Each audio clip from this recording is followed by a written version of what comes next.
Folks, we are about to review Yuki Yuna wa Yushitaru, aka Yuki Yuna is a Hero, the English dub.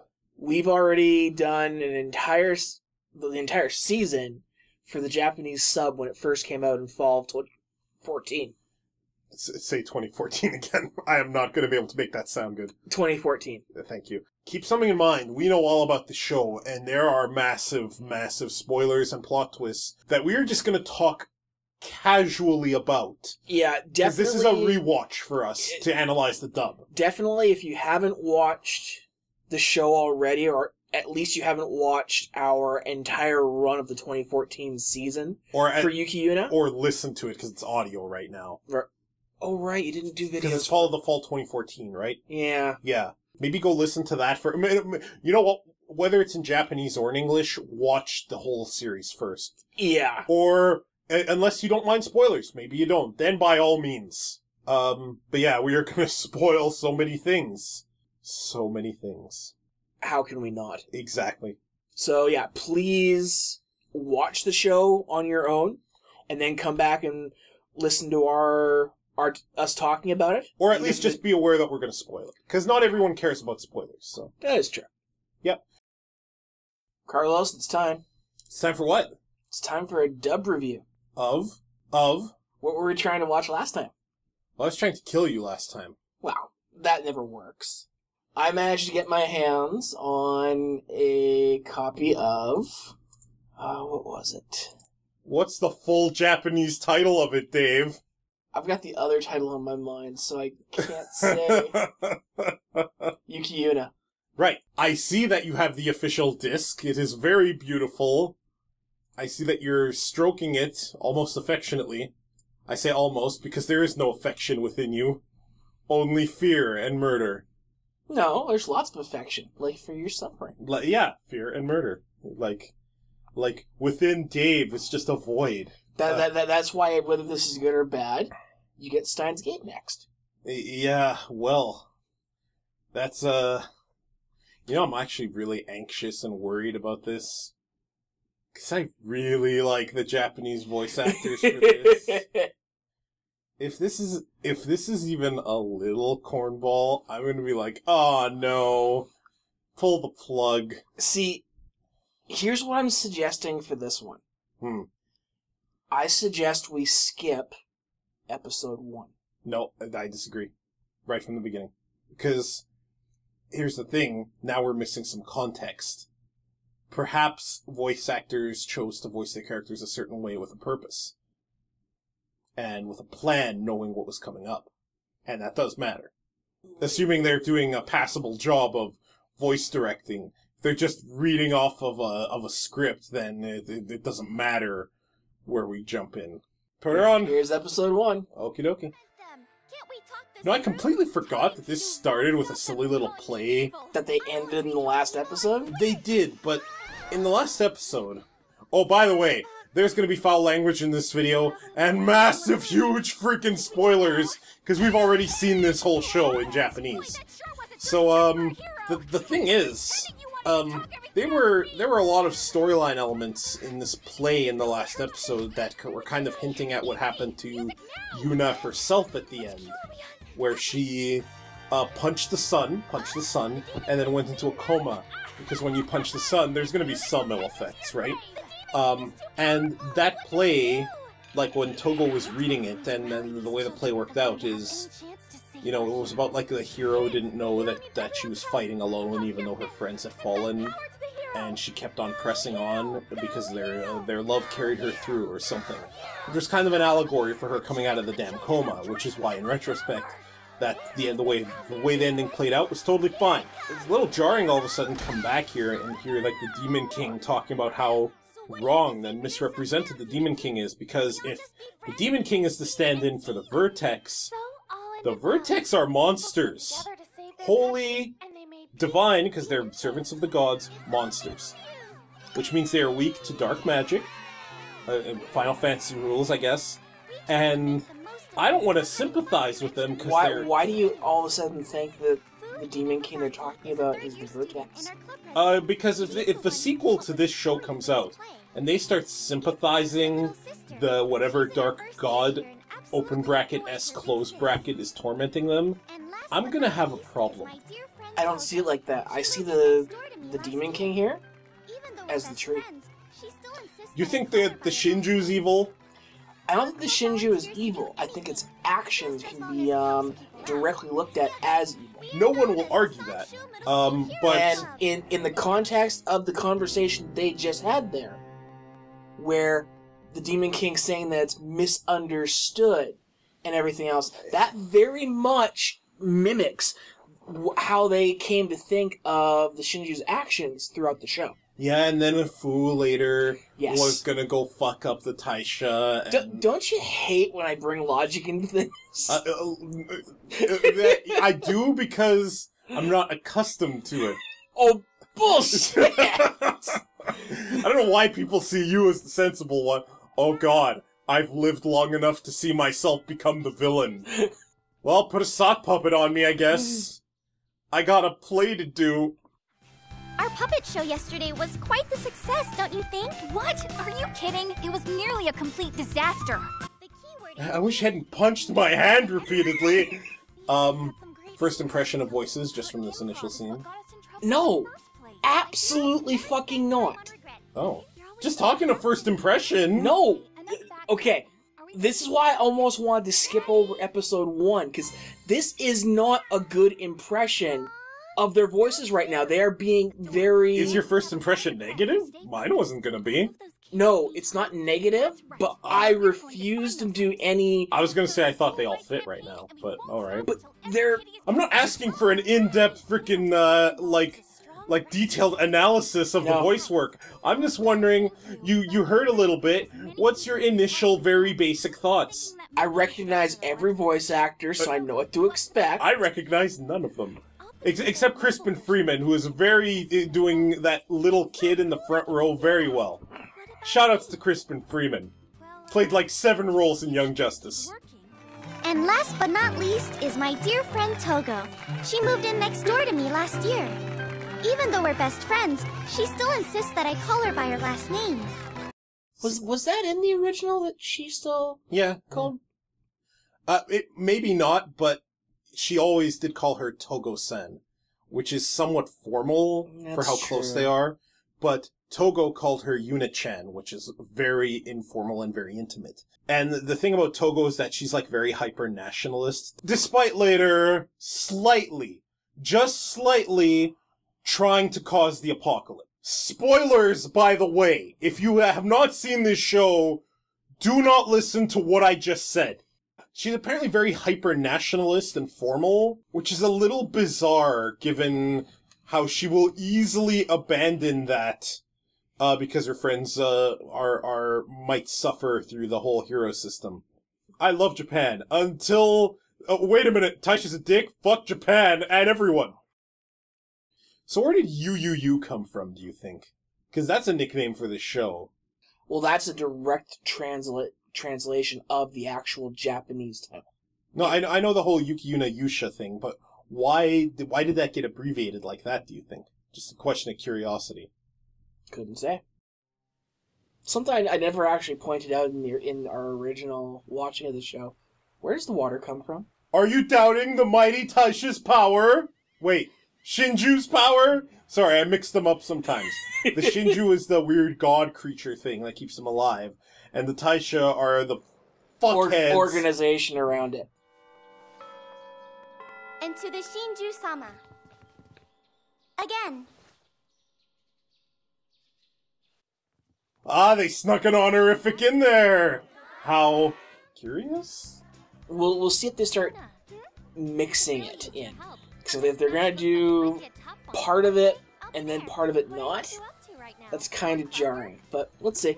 Well, I know that in the Kill la Kill dub, they didn't use Satsuki-sama, they used Lady Satsuki. Yep. Which I think is, whatever other issues I have with that dub, that's totally fine. Because that's very formal, and Satsuki's always referred to very formally. Well, and in the, to be honest, that was also how they did the translation as far as the actual subtitle.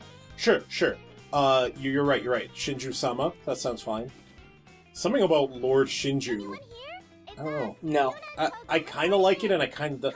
I'm thinking too much about things that don't exist. Actually, by changing it to Lord, now you're actually... You're giving away that it's a god. Well, you're deifying it. Yeah. But they're deifying it right now. But yes, you are, but it's not... I don't know.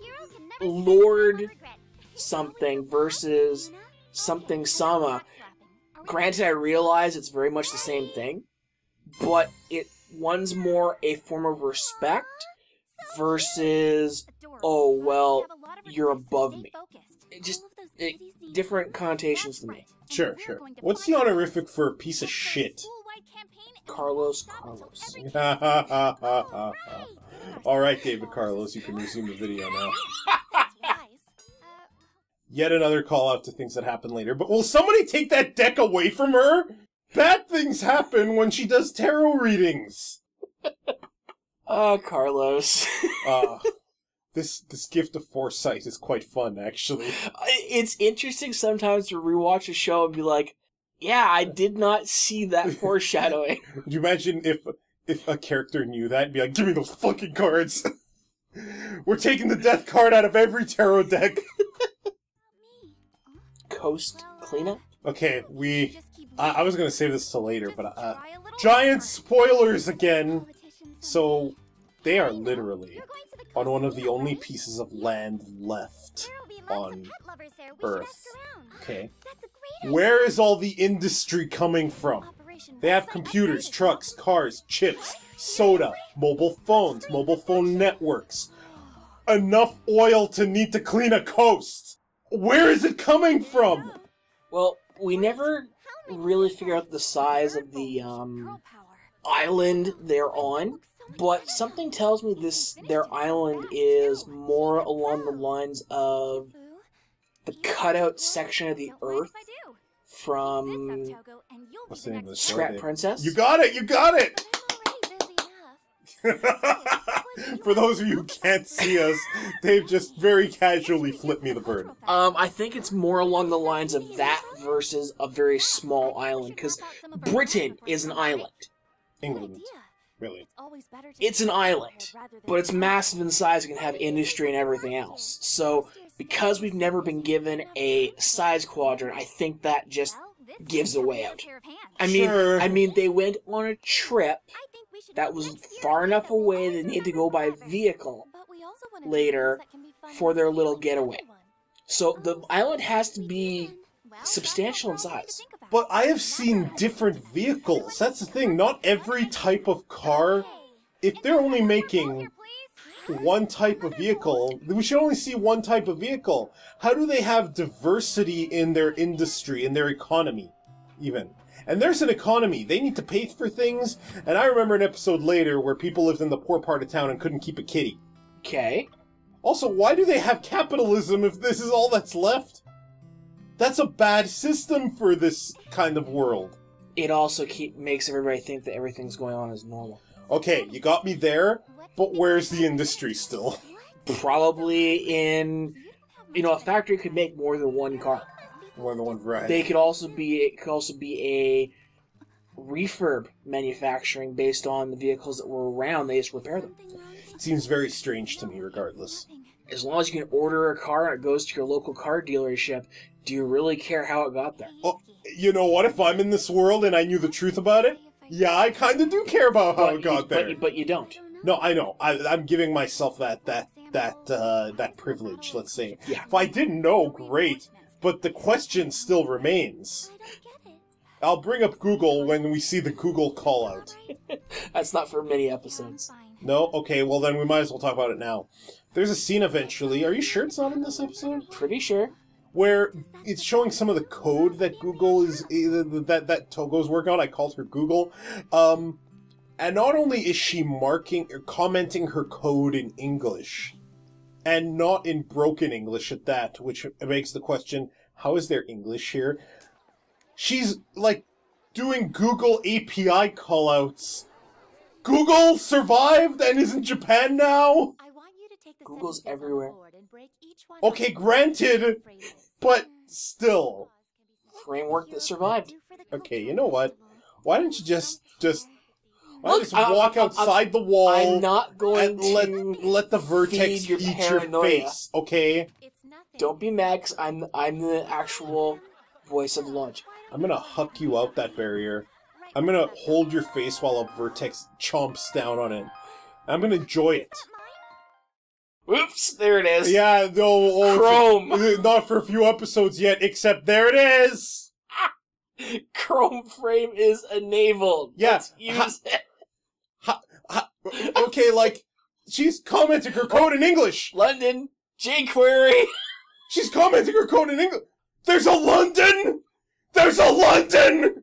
There's a London! Where's London? The whole premise of this show is falling apart! Thanks to us rewatching episode 1. Really isn't. She's calling JavaScript. Where's Sun Microsystems? They finally lost the court case. Jesus fuck. This is very unsettling to me. This is 300 years after everything ended. Are you telling me that on that part of the Earth, London also survived and they're networked? What was that show with the two guys regarding that? Or it's just calling out legacy code that existed back then. Fucking London. What was that anime about the two secret agents who were protecting that girl again? Oh, Maybe that's in the same universe. I'm so messed up looking at this code right now, man. She's commenting it in English. She is such a Japanese patriot that she not only learned English, but learned it to fluency. licensed by royalty. That's the one, LBR. Yeah. Like, oh my lord, this is a giant... It's really not a plot hole when you think about how a number of... Even though a lot of code is actually done in English as the standard. No, I realize, but she's commenting the code with English sentences. How do you know she doesn't know English? That's what I'm asking. How? Why not? Why would English survive? Nothing is written in English in the show except this code. Okay, but let's flip that around. They don't realize the rest of the world doesn't exist. Okay, So- Dave, I get that, but it doesn't exist regardless. The world isn't there until they realize it's not. They're not Wile E. Coyote. Yes, but would you keep your education structure around still teaching English as a second language to keep the illusion?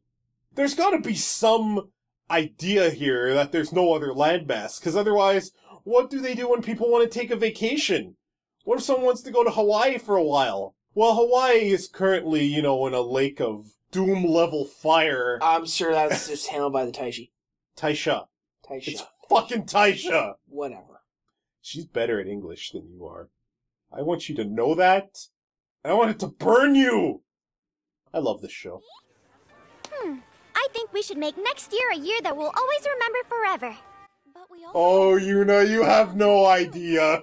We're gonna remember this forever. The horror! The abject horror! That's fine. It ended up that way. Nah, it didn't. Wait, what? The hell are you talking about now? It was all fine. No one suffered horrible loss of body parts, or feeling, or taste buds, or sight. No one had emotional breakdowns because their sisters lost their voice after being accepted at some, renowned music program, and then tried to murder the people who were guarding the world with her giant Not sword. at all. That never happened. Nope. Is something wrong, Big Sis? No, it's nothing.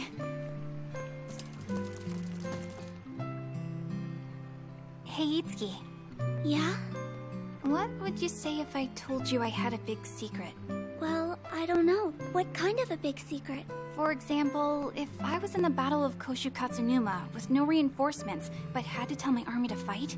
I don't get it. Probably could have chosen a more, Feel alright? Watch it be something that was totally explained in the original, and we're just terrible and forgot completely about it. I'd follow Could be. you into battle but no matter that would what. still be a mark against the dub if they didn't make it a little bit clearer. Not necessarily. I don't see why. It's look, maybe people should not be lazy. Go do some damn homework sometimes. You shouldn't have to do homework for an anime. I disagree. In fiction, it's not wrong to expect that the audience is going to do some work in understanding the material. Or they can go watch Michael Bay movies all day, one or the other. Michael Bay does. This was the part of the show that where when we watched it for our fall 2014 lineup, I was like, what the shit? Did God hear me? Did God realize that I was sick of these slice of life shows and just be like, okay, let's turn this show into some kind of Ava spin-off, except better. Also, while we're trolling other fandoms, anyone who still thinks this is a ripoff of Madoka can lick my rim! Yeah, that was after we'd already watched a bunch of different slice of life shows. We're already sick of how poorly done they had been. And we're like, oh god, please not again. And here's the thing, this one wasn't even that bad up until this point. It's just that it was that Another genre, one. except it wasn't. It tricked us. I mean, And that alone kept me hooked. I'm actually a very big fan of slice of life shows. I know. In a lot of cases. I don't find myself relaxed too much when I'm gnashing teeth and trying to, like, psychically destroy you. Yeah, but you do that every time I see you. I know, I'm never relaxed here. It's like that shitty anime we watched last week. But Madoka? it makes more sense. Madoka? Yes. Was that really what you were referring to? Yes. Oh, good. Good, I thought you were referring to, Just them saying it. Yeah, it's like, hey, remember that Madoka show? This is like this, except I feel like we're in a better story. Can I crap all over Madoka again? No! Fuck Madoka! Okay, I think I've got it out of my system now. No, you haven't! You're right, it's never You gonna never be will! I know. I know. So harsh on that show. It deserves it. Let's face one very big reality. You hate that show even more because of its fandom. No. That show has earned my ire. I like a lot of things that have terrible fandoms. I will not let a shitty fandom ruin a show. Madoka ruins itself just fine, thank you. I still don't believe it's as bad as you think. I didn't notice that before. She looked at her legs there, almost as if maybe she briefly remembered why she's like this. No. No, it was more like, what can I do? And looks down at her legs. I think both are equally valid. Mine more so. Because let's face it, you're on a cliff, nowhere to go. Yeah, I was gonna say, like, the weird Shinju dimension we gotta fight the Vertex in isn't very wheelchair accessible now. No, it's not. I think they would have put a fucking ramp here somewhere. Well, there's lots of ramps, just, No, I mean a safe one, not one that will murder her. I'm not sure the wheelchair brakes are up to that level of descent. Yeah, I'm almost certain that brakes can only do so much on, like, an 80-degree angle. Yeah. The Vertex are really being nice on getting to them after they've, gone through all this. And what did you say? I said, the warning was that the Vertex were approaching, not that they've arrived yet. Yeah, every other time that they got an alert, the Vertex was already coming through. No, not necessarily. Not necessarily. I think the only time that really happened is when one of them just slightly blew open a giant hole in the protective barrier. Nah, it never happened.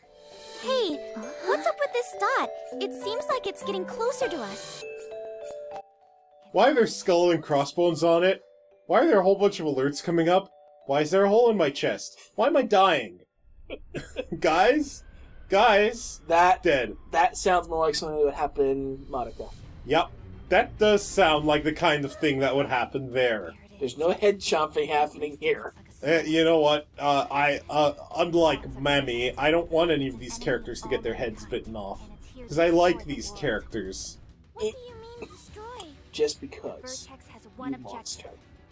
Look, all I'm saying is that Mami is terrible, and there's no reason to like her for any reason. And so, when she comically gets her head bitten off, the correct response is laughter. No, it's not. Laughter. You monster. Just a little bit of fan service there. Oh yeah, on all of them, it's just a little bit, except Togo's, which is 100% fan service front to back. Yeah. And wholly unnecessary. Agreed. like, the show would have lost nothing if all of that was gone. Mm-hmm. Granted, we see the transformations of the girls, like, what, twice?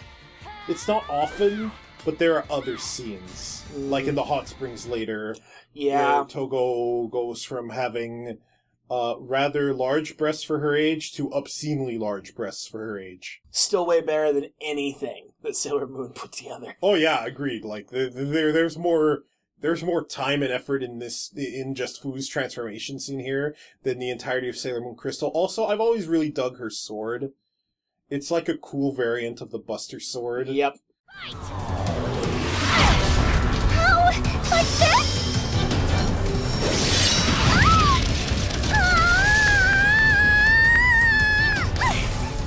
Some kind of weapon came out. Wait, hang on. Are you okay? Good. Call still work. Are you safe? Tell us what's happening. Are you fighting that thing right now? Don't worry about me! How are you two doing over there? Good. There's so many of them. You know, this setup would have really benefited from some hands-free. Yeah, some wireless headsets, please. Listen, you have industry here somehow, and phones that work in here somehow. Get some hands-free freaking headsets.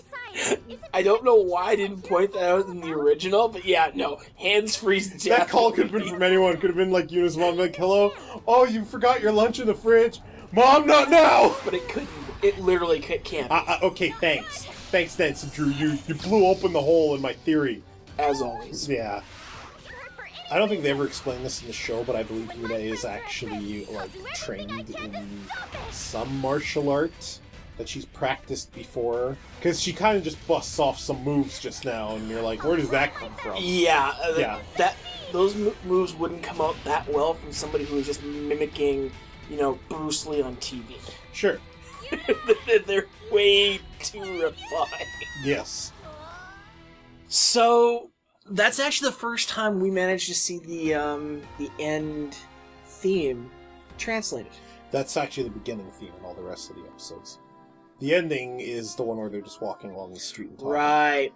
But still, fine. Then it's the first time we've seen the intro translated. Because in the version that we watched subbed, we never got the intro or exit translated. The translation was about what I thought it was gonna be. True, but seeing as we've seen the show, as you kind of yelled out during it, no, don't blue.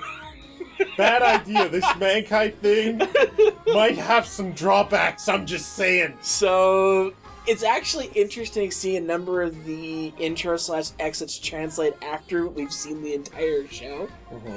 Like, seeing Kill la Kills translated for the first time during the OAV episode. It's like, well, yeah, that would have been just a few spoilers going on there. It's almost better not to see it translated until later, sometimes. Sure. So, now that we've seen the first episode, what are your thoughts on the voices? I think the voices nail it. Be as detailed with every character as you like, because I'm going to be.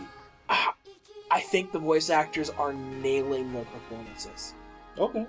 Yuna is spot on the cheerful personality I expect from the sub, or the Japanese dub, rather. Togo just manages to... It's really a dub in Japanese. It's not really a dub in Japanese. Technically is. I suppose they're dubbing audio. Well, I don't know how it works. Go on. Itsuki seems to be... Call it Itsuki. I don't like Itsuki. I like Itsuki. Suck it up. It sounds wrong to me.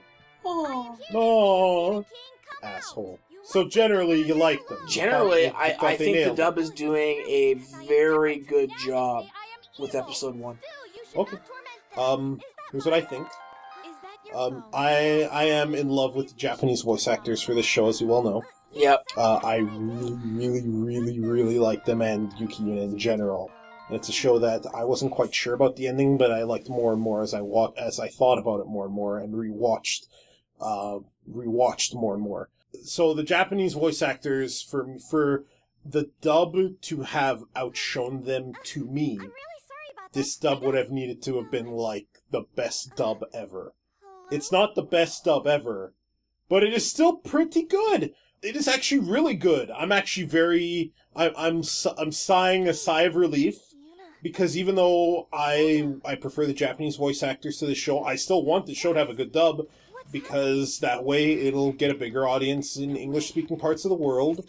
And hey, it's the kind of show that on a rewatch I can watch it dub and not feel like I'm missing out, right? If it ever goes on TV and so on, I can be like, hey, I can watch this dub. This is fine.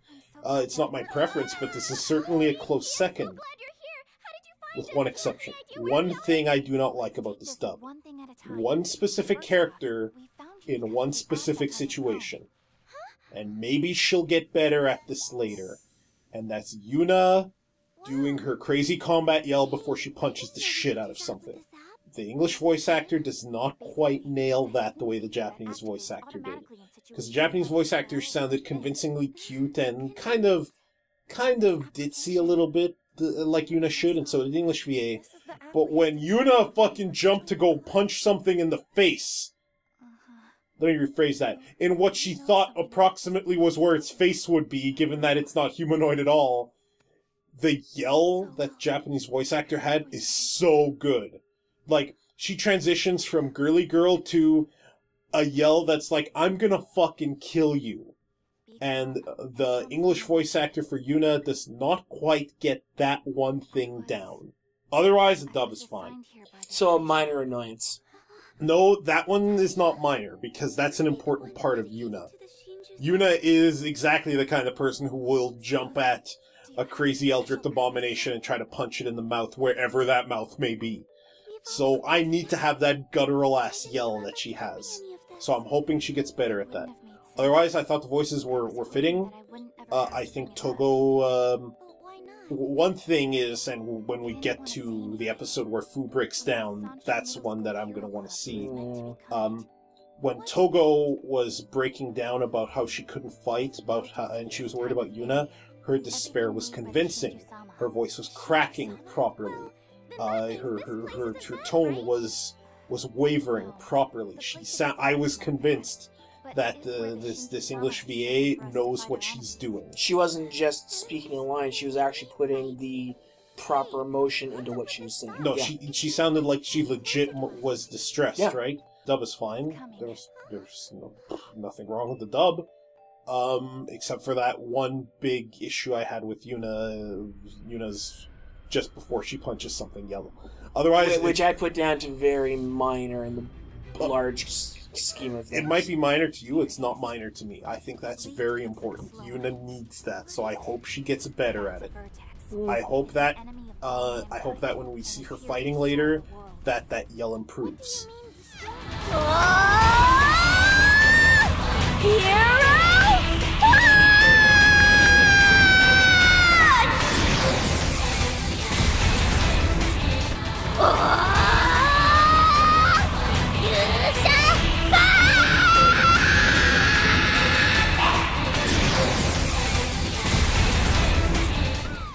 Otherwise, yeah, I still prefer the Japanese voice actors, but this is certainly not a bad dub whatsoever. Any more thoughts on the dub, episode 1? Nope. I would like to, not today, because this show weighs way too much on me to watch in big chunks, and we shotgunned the last 7 episodes when we went through this the first time. I would prefer not to watch episode 2 now, and just kind of ponder the dub a little bit more before we resume. Fair enough. Okay. Any other thoughts? Nope. CarlsandDaveAnimeRave.com, then, is your website for various Carls and Dave Anime Rave shows. We keep updating our reviews of the fall 2014 stuff, although it's audio right now because I never got around to the video. I maybe will one day, hopefully, maybe. But we have videos of all the other anime raves we do, including the aforementioned Puella Magi Madoka Magica, Gravity Falls. That's not an anime. Shut up. Steins Gate. No game, no life. Stop mentioning that as one of the ones we do. We gotta stop mentioning we did No Game No Life. We got 10 minutes through episode 2 and nearly killed ourselves. But the video is so hilarious. It's a funny video. It's a very funny video. Yes, it is. I'm very proud of that one. We also have done the majority of Silver Moon Crystal, which is now abandoned. Yeah, because I can't. Oh, God. Okay, fine, I'll watch the last 2 stupid episodes. Fucking A! You stupid piece of horse dung. But Sailor Moon Crystal sucks. Oh, So hard. I don't think that either one of us would disagree. There's been a couple episodes. Of course I would not disagree with myself. There's been a couple episodes throughout the 20... Literally 2. 20 some odd episodes we've seen that were decent and gave us hope, and then crushed it the next episode. So, tune in next time where we'll do some Irish show. Yeah. Yuna.